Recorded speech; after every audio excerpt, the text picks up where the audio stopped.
So in 1943, Albert Hofmann, a Swiss chemist, was developing potential medications for the treatment of migraine when he was accidentally exposed to one.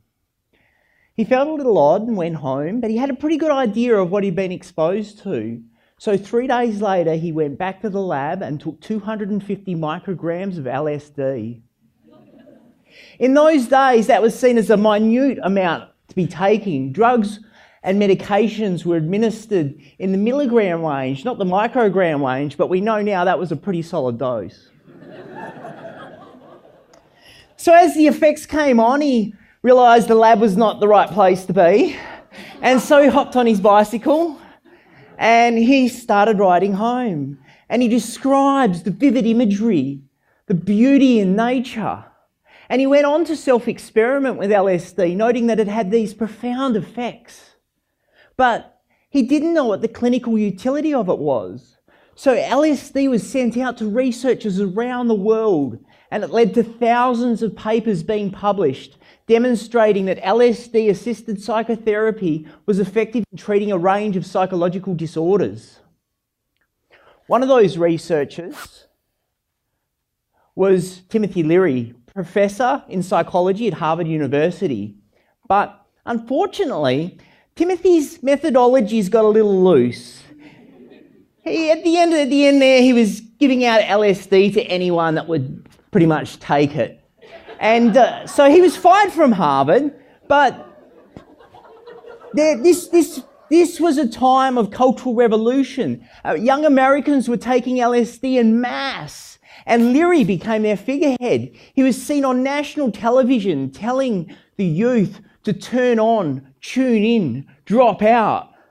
This was not a good time for a cultural revolution. The US was at war with Vietnam, and the authorities noticed that those that were protesting the war were taking LSD. So LSD was seen as a threat to the very American institution, and in 1968 it was banned, and this is the start of the war on drugs. It was then banned internationally in 1971. The same year, President Nixon said that drugs are public enemy number one. The drugs he was referring to? Psychedelics. Sadly, it also meant the end of psychedelic science. With Prohibition came a propaganda campaign with myths so powerful they've been perpetuated into present day. One myth is that LSD may be contaminated with the poison strychnine. So powerful is this myth that it's contained in the 4th edition of the Diagnostical and Statistical Manual of Mental Disorders, published by the American Psychiatric Association, where it states that one of the dangers of taking LSD is exposure to strychnine. Now, this is the diagnostic manual that psychologists and psychiatrists around the world use. Fortunately, in its most recent edition, published in 2013, reference to this has been removed because there's never been any strychnine detected. There's no evidence to indicate that strychnine would be contained in LSD, and yet still it was published in this very distinguished book. There's the concern that if you take LSD, you're going to lose your mind. In a literature review of all the clinical studies that were conducted before the prohibition of LSD, they found that less than 0.01% of people that participated in the trials experienced any symptoms of psychosis, either during or after their psychedelic-assisted psychotherapy. And it's important here that I distinguish between the medical application of psychedelic drugs, which I'm talking about, and the recreational use of those drugs, which we've become so familiar with. Then, in 1990, Dr. Rick Strassman, a psychiatrist who was trained during the era of psychedelic therapy and dreamed of being a psychedelic therapist, was able to re-engage in psychedelic research. He was encouraged by his supervisor to examine the drug dimethyltryptamine because the university wouldn't know what it was. Dimethyltryptamine is possibly potent psychedelic known to humankind. It's used by shamans in South America to enter the spirit world. He was encouraged to do some small-scale blood studies just looking at the metabolism of the drug, but what he found far more profound were the participants' experiences. They reported being transported to parallel dimensions where there were entities communicating with them. Eventually, Strassman wrapped up his research because he felt it was unethical to be pushing people off this psychological abyss without knowing where they were going. But it was too late.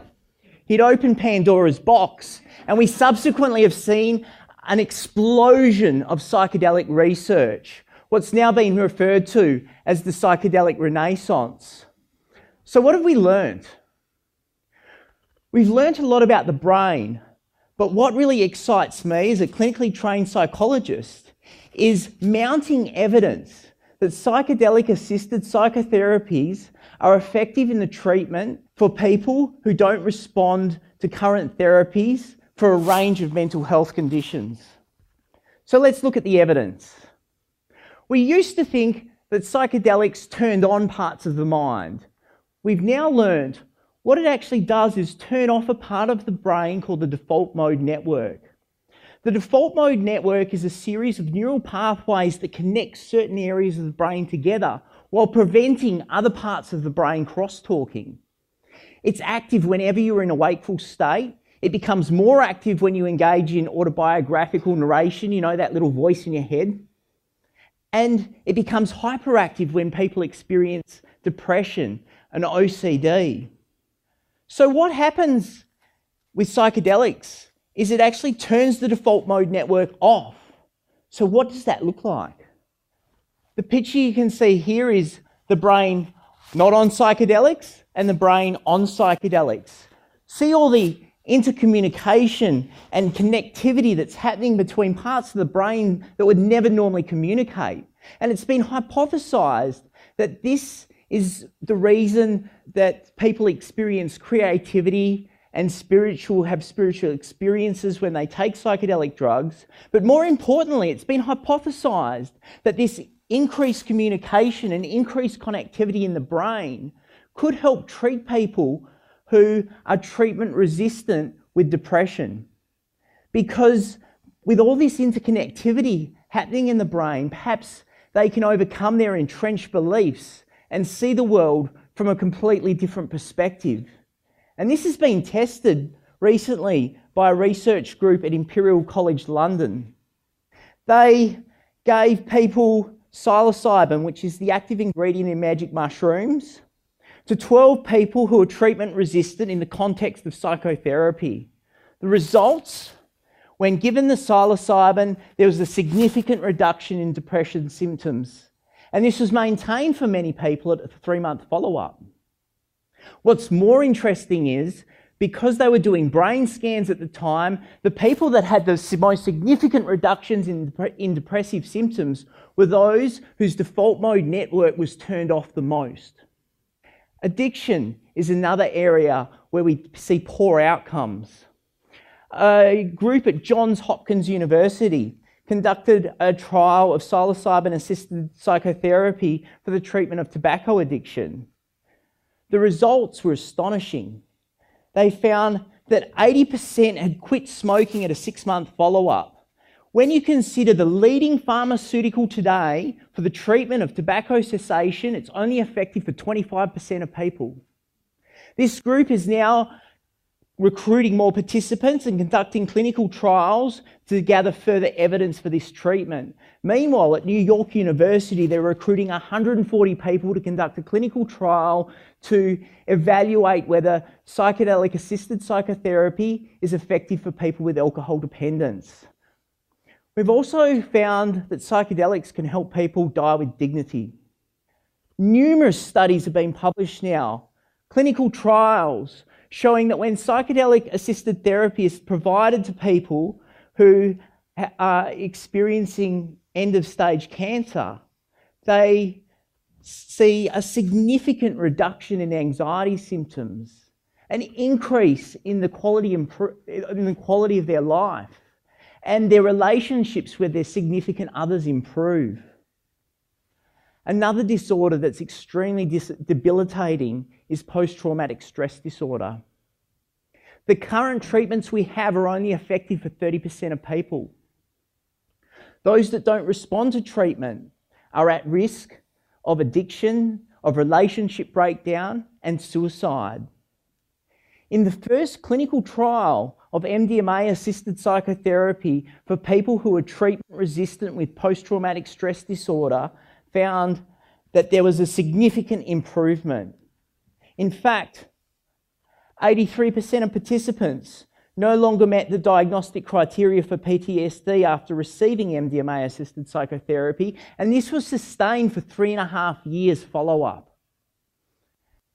This study has now been replicated in Israel, Colorado, Canada, Switzerland, and the sponsor of the trial, the Multidisciplinary Association for Psychedelic Studies, has been able to pull that data. They have approached the US Food and Drug Administration and now have approval to conduct phase 3 clinical trials. Why is this significant? Phase 3 clinical trials are the final stage before a drug becomes a medicine. And so in the next few years, we will see MDMA as a medicine for the treatment of PTSD in the US. So I've mentioned a number of countries, Israel, Canada, UK. There's other countries engaged in the psychedelic renaissance as well, Brazil, the Czech Republic, even New Zealand. But there's one country I've not mentioned. What is it? Why is there no psychedelic research in Australia? Well, I can tell you it's not through a lack of effort. In 2011, given that I believe that these compounds, these psychedelic drugs, could assist in the suffering of hundreds of thousands of Australians, I helped form Psychedelic Research in Science and Medicine, Australia's first and only not-for-profit incorporated organisation that has a mission to initiate, fund and facilitate psychedelic research in Australia. We've developed a strong collaboration with MAPS, and so our first attempt was to conduct basically the same trial that they've been doing in the US, in Israel, in Colorado, in Switzerland, except we wanted to focus on war veterans. The reason being was strategic. What kills more Australian soldiers than anything else? You beat me to the punch. It's not bombs, it's not bullets, it's suicide. This is an epidemic. We thought this would gain public support, and we submitted the research protocol to an independent ethics committee. They had no problem with the methodology. They didn't have a problem with administering MDMA to war veterans with post-traumatic stress disorder that had not responded to treatment, but they were concerned that it wasn't being conducted in an academic environment. So we sought out a professor who would come on board as the chief investigator. He was based at a Victorian university, and last year we submitted the protocol to that Victorian University's ethics committee. Before it reached the ethics committee, the Deputy Pro-Vice Chancellor stepped in and vetoed it. She said, "We're not conducting this sort of research at our university." And we believe this is the result of academic conservatism. So what do I mean by that? Well, when you think of people who use illicit drugs, most people don't experience harm. Yet all the research we conduct is focused on this small group who do experience harm. It's been described by Mugford as the pathological paradigm of drug use. Drugs are not illegal because they're harmful. They're perceived as harmful because they're illegal. And only research that perpetuates that perception is funded by the government. And this is a major barrier to conducting psychedelic science in Australia, because we want to demonstrate the therapeutic benefit of these illicit substances. Further, there's vested interests in people who are delivering and investigating the conventional treatments. They say they work. Meanwhile, institutions are getting significant government funding to perpetuate the idea that illicit drugs, including psychedelics, are harmful. This has not led us to give up. In the past 6 months, we've published the first 2 papers on psychedelic science in the Australian scientific literature. We hope that this will increase the awareness of academics, increase the awareness of healthcare providers, so that we can have another go and get MDMA-assisted psychotherapy and other psychedelic research underway in Australia. Because if we don't act now, and if we don't start a psychedelic science program in Australia, hundreds of thousands of Australians will continue to suffer. War veterans can continue to commit suicide. Or MDMA becomes a medicine in the US, so they fly to the US to get treatment. How long will it take before Australia joins the international psychedelic renaissance? Thank you.